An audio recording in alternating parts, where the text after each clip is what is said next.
साल सन 1398 दिसंबर की शुरुआत में समरकंद का क्रूर इस्लामी शासक तैमूर पंजाब में कत्लेआम और लूटपाट मचाता हुआ दिल्ली के निकट पहुंचा। उसने दिल्ली के पूर्व में स्थित लोनी के किले को ध्वस्त कर दिया। लोनी के युद्ध के बारे में तैमूर ने अपनी आत्मकथा में लिखा है कि पराजय निकट देख किले के राजपूतों ने अपनी महिलाओं और बच्चों को घरों में बंद किया और आग लगा दी, जिसके पश्चात वे अंतिम लड़ाई के लिए बाहर आए और युद्ध में मारे गए। अब तैमूर की नजर दिल्ली की राजधानी पर थी, जो उस जमाने में जहांपनाह के नाम से जानी जाती थी। तैमूर की कैद में लगभग 1 लाख हिंदू युद्ध बंदी थे, जिन्हें तैमूर ने अपने हिंदुस्तान के अभी तक के अभियान में गुलाम बना लिया था। जब बंधक बनाए गए हिंदुओं ने दिल्ली के सेनापति मल्लू इकबाल की सेनाओं द्वारा तैमूर की फौज को दिए जा रहे कड़े प्रतिरोध के बारे में तैमूर के सिपाहियों से सुना, तो वे खुशी से झूम उठे और उनका बहुत मजाक उड़ाया। मगर उनकी खुशी ज्यादा देर तक नहीं रही। उनके विद्रोही तेवर देखते हुए उन्हें जीवित रखना तैमूर को उचित न लगा। तैमूर ने हर एक युद्धबंदी को मारने का आदेश दे दिया। इसके बाद 17 दिसंबर को तैमूर की सेना ने आज की दक्षिणी दिल्ली में स्थित जहांपनाह किले और हौज खास किले को घेर लिया। युद्ध में दिल्ली की सेना को करारी हार का सामना करना पड़ा और बादशाह मोहम्मद शाह तुगलक और सेनापति मल्लू इकबाल अंधेरे में भाग गए।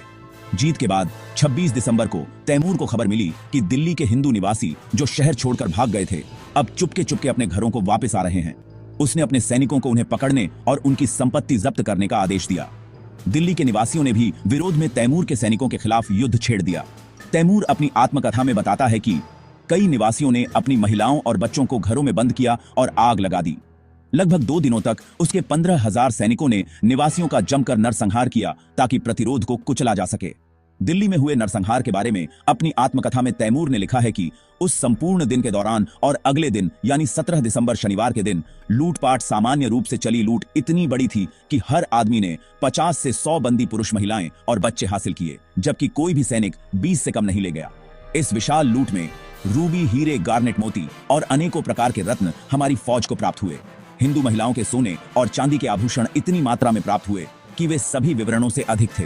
सैयदों, विद्वानों और अन्य मुसलमानों के घरों को छोड़कर पूरे शहर को लूट लिया गया। किस्मत की कलम ने इस नगर के निवासियों का भाग्य लिख दिया था। यद्यपि मैं उन्हें बख्शने की इच्छा रखता था, मैं सफल नहीं हो सका, क्योंकि यह अल्लाह की इच्छा थी कि यह विनाश इस शहर पर आए। जहांपनाह की तरह सीरी शहर को भी लूट लिया गया। तैमूर और उसकी तथाकथित किस्मत की कलम को रोकने के लिए असमर्थता एक सफेद झूठ है। तुर्की सेनाओं में सैनिकों को सामान्य लूटपाट करने की स्वतंत्रता देना कोई नई बात नहीं थी। लूट का एक पूर्व निर्धारित प्रतिशत या माल ए गनीमत बादशाह को दिया जाता था। यह तो असंभव सी बात है कि तैमूर दिल्ली में हुई इतनी विशाल लूट से अपने हिस्से को लेना नहीं चाहता था। लूट के अलावा तैमूर शहर के सर्वश्रेष्ठ चुनिंदा कारीगरों को अपने साथ समरकंद ले गया। साल सन 1398 दिसंबर की शुरुआत में